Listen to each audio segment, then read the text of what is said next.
Satu bentuk yang paling berguna struktur perambahan kalimat bahasa Inggris adalah relative clause. Relative clause sentences are a very useful form of advanced sentence making in English. Kita menggunakan itu relative clause untuk menjelaskan kata-kata ke orang-orang yang tidak tahu. We use relative clause sentences to explain words that people don't know.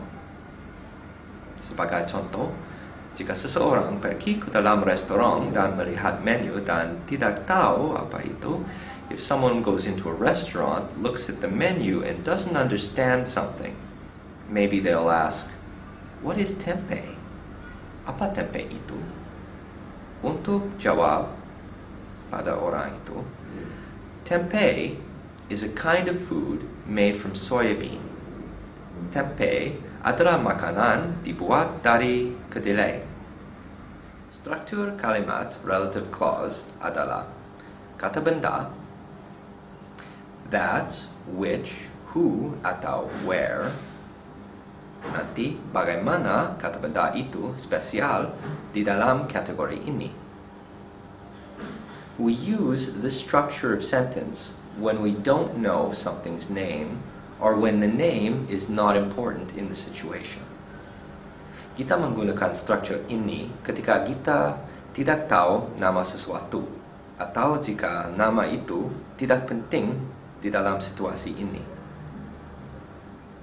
Tetapi, kadang-kadang kita tidak harus menempatkan that, which, who, atau where di dalam kalimat jika kita bicara tentang objek kalimat.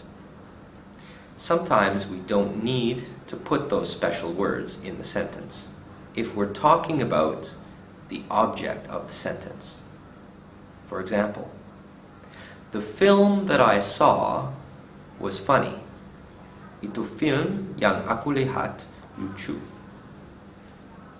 We don't need to say, the film that I saw was funny. We can just say, the film I saw was funny. Sebagai contoh lain, permainan yang aku mainkan menyenangkan. I enjoyed the thing that I did. Makanan yang aku makan kurang enak. The food that I ate wasn't that good. Tempat yang aku tinggal kotor. The place where I live is dirty. Other examples of useful relative clause sentences related to studying English would be, the place where I study is close to here. The person who teaches me is Canadian. The thing that I learned was hard. The class I had was interesting.